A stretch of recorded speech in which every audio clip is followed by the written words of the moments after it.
윤석열 대통령이 북한 퍼주기를 중단하겠다. 김정은이가 핵 개발을 하는 상황에서는 1원도 줄 수 없다 하는 뉴스가 전국에 뿌려졌습니다.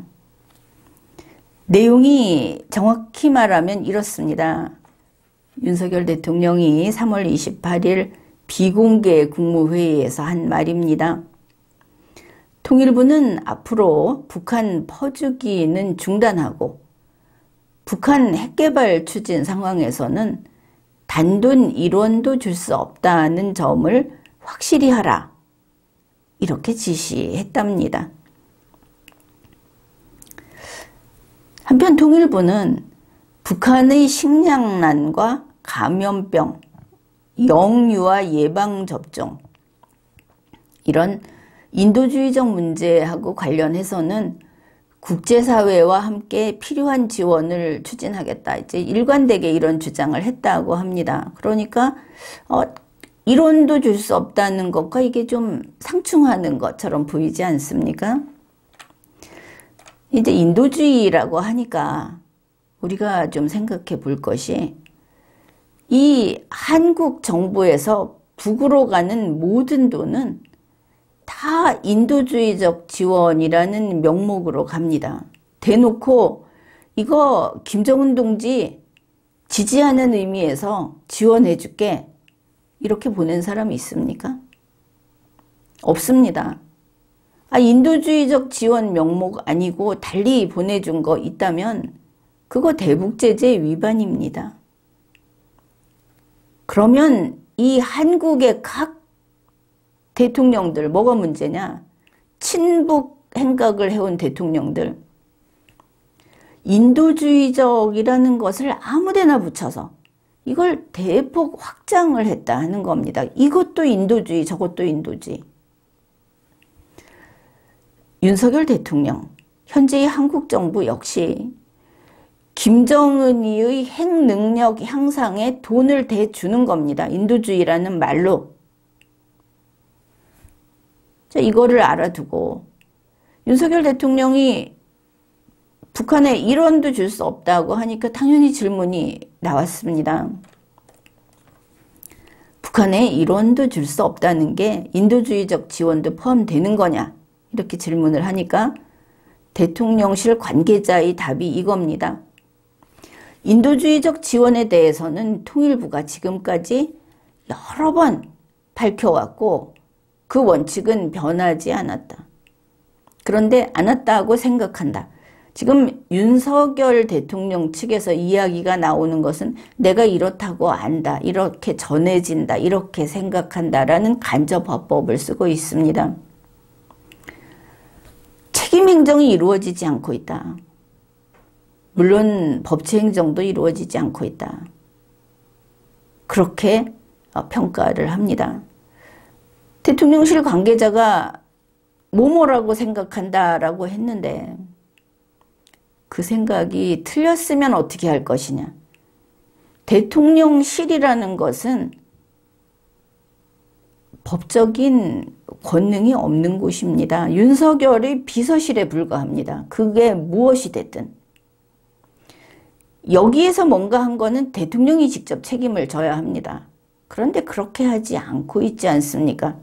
지금 이렇게 그 생각한다 해놓고 그게 틀리면 그야 그 답변을 한 대통령실 관계자를 자르면 되는 겁니다. 김성환처럼. 책임행정이 이루어질 수가 없는 겁니다. 자를 수 있는 자들이 1000명, 1500명 있으니까. 1000번 거짓말하면 1000명 자르면 된다.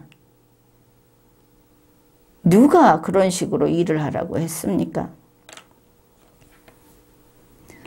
자, 인도주의적 지원을 이야기했는데 여기에 한계를 먼저 밝혀두겠습니다. 국제사회와 협력을 해서 인도주의적 지원을 하는데 한국이 참가하면 됩니다. 한국이 이만큼을 지원하겠다고 하면서 국제사회에 협력을 얻어서 가는 국제사회의 선두에 서면 안 됩니다. 이렇게 하면 그게 친북 정권입니다. 이게 기준입니다. 그러면 현재 윤석열 대통령이 이끄는, 윤석열 대통령이 있는 현재 한국 정부는 어떤가 봅시다.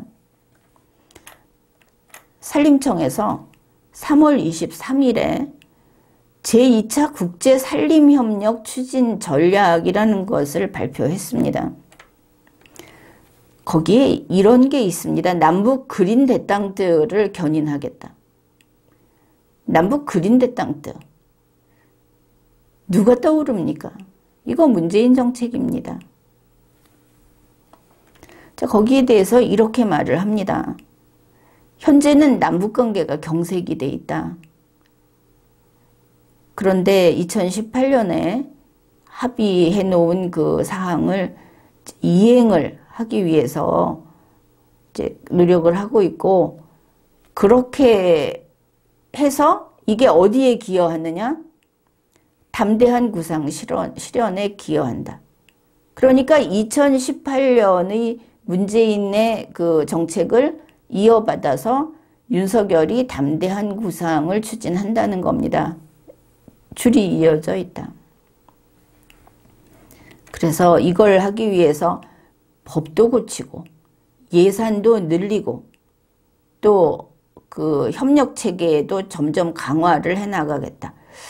아니, 김정은이가 지금 이 한국을 때려 부수겠다고 하는데 왜 이걸 하겠다고 하나? 이 궁금한 국민들이 있을 겁니다.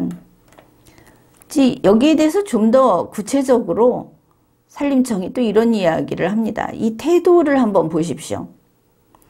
남북관계가 지금 핵 문제라든지 이런 것 때문에 경색이 돼서 지금 진행이 안 되는데, 아마 이 핵 문제를 김정은이가 아니고 어디 제3자가 일으키고 있는 것처럼 보이지 않습니까?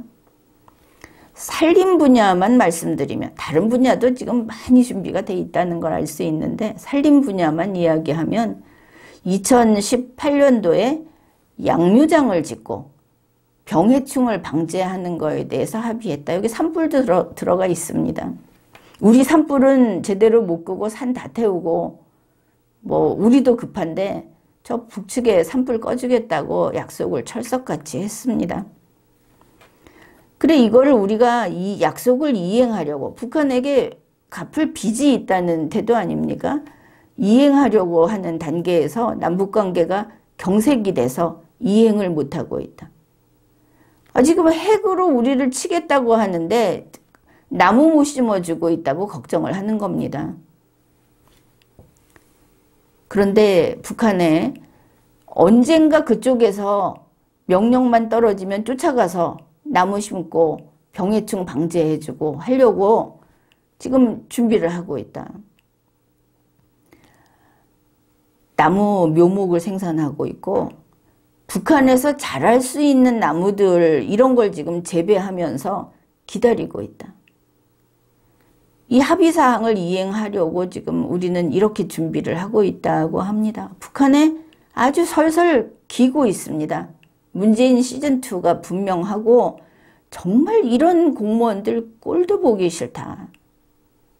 국민이 분통이 터지는 겁니다. 왜 이렇게 북한에 기는가? 산림청에서 이렇게 말을 합니다. 이렇게 경색이 되다 보니까, 북한이 제재를 받다 보니까 여러 가지 물자가 지금 북한에 반입이 되지 않고 있다. 아주 속이 타서 죽는 걸 알 수 있는데 왜 제재를 받습니까? 북한이 우리 한국 국민을 죽이겠다고 하니까, 한국을 부수겠다고, 점령하겠다고 하니까. 이게 북한 때문인 겁니까? 미국 때문인 겁니까? 윤석열 정부에서는 나쁜 미국 지금 이러고 있는 거 아닙니까? 북한이 안타깝게도 제재를 받고 있다. 물자가 들어가야 되는데.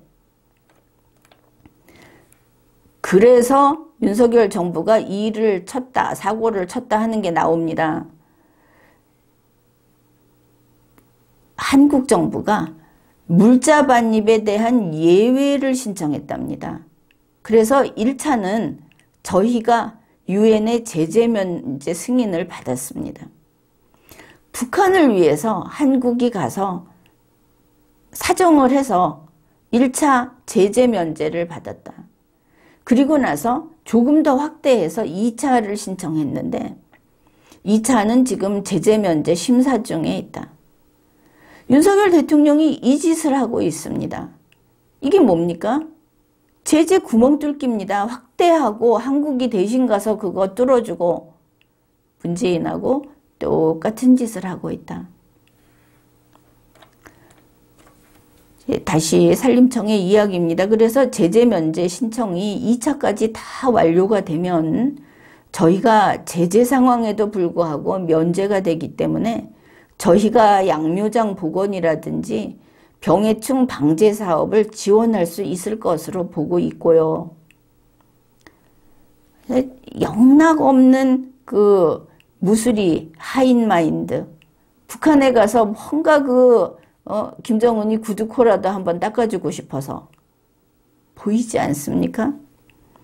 그 다음에 이런 말도 합니다. 지금 그런 면에서 보면 저희가 제일 북한하고의 협력이 앞서 있는 단계입니다. 자, 이건 인도주의, 환경보호, 무슨 그 기후변화에 대해서 대처하는 이걸 넘어서는 겁니다. 목적이 뻔하다. 북한하고의 협력에 한국 정부가 제일 앞장서서 지금 이 짓을 하고 있다. 제재 면제도 지금 자꾸 뚫고 넓히고 있다. 그 다음에 북한을 돕는, 북한 살림을 돕는, 이것도 북한도 개발도상국에 해당이 되기 때문에 저희가 산림복원 사업을 레드 사업으로 설계해서 접근하면 충분히 가능한 것으로 알고 있다. 이렇게 저희가 하는 이 말버릇도 그렇고, 도대체 어디서 공무원이, 대한민국의 공무원이 변호사 화법을 쓰고 있는가? 문재인 보궐 대통령 때부터 이 레드 플러스라는 이야기가 나오니까 혹해갖고 이걸 움켜쥐고 이걸로 뭐 합니까? 대북제재 개구멍 뚫기를 하고 있지 않습니까? 그거 윤석열 산림청에서 지금 한다는 겁니다.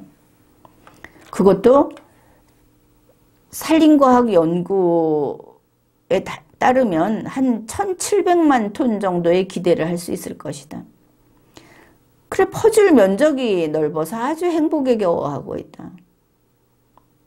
그 다음 말이 이겁니다. 그렇게 되면 저희 남한도 그렇고 북한도 그렇고 둘 다 서로 윈윈할 수 있는 그런 기대를 하고 있다. 이게 윤석열 대통령의 꿈이냐? 국민은 이렇게 물어야 하겠습니다. 이러고 있다. 문재인 보궐 대통령 때하고 뭐가 달라졌습니까? 하필이면 그때보다 지금 상황이 우리 국민의 목숨이 더 위태로운 이 상황에서 신냉전이 이렇게나 뜨거워져 가고 있는, 이제는 그 열전이 되고 있는 이 상황에서 문재인보다 더한 걸 하고 있다. 아주 좋지 않은 상황입니다. 통일부가 3월 24일에 브리핑을 했습니다. 통일부가 남북관계 및 통일정책 추진 환경이 변하면 거기에 유연하게 대응하기 위해서 조직 개편부터 하겠다. 그래서 아니 지금 북한하고 대탕트가 이루어지는 것도 아닌데 북한하고 사이가 좋은가 싶지 않습니까? 주요 개정 내용이 이겁니다. 인도협력국을 인권인도실로 개편을 하면서 인권인도실장 밑에 인권정책관, 정착안전정책관을 신설했다. 통일을 하겠다는 그 포석하에서 보면 이해가 되는 겁니다. 이걸 왜 이렇게 말을 바꿔가는지. 장관 직속의 통일 미래전략기획단, 이거를 통일정책실에다가 편입을 시킨 다음에 여기에다가 통일전략기획관, 통일 미래 추진단을 설치했다. 그 다음에 이제 이 정세분석국장 밑에다가 북한정보 공개센터장을 신설했다. 자꾸 만드는 겁니다. 교류협력실은 교류협력국으로 개편을 했고 남북공동연락사무소 사무처 기능을 남북회담본부로 통합 이관했다. 그 다음에 이 남북회담본부 내에 남북연락과를 설치를 해서 남북 간의 연락 업무를 수행할 계획이다. 남북공동연락사무소야 김정은이 쪽에서 폭파시켜버린 거 아닙니까? 그랬는데 이제 윤석열과 권영세 남북회담 하시려고 지금 그 준비를 하고 있다. 이걸 보면 윤석열은 담대한 구상 이거 계속 추진하고 있다. 국민은 죽어도 이 나라는 망해도 윤석열과 권영세의 꿈은 계속된다. 이것을 알 수 있습니다. 또다시 한 번 더 윤석열은 대북 제재 개구멍 뚫기에 나섰다. 이렇게 보여주고 있는 겁니다. 지금까지 리걸마인드 연구소였습니다.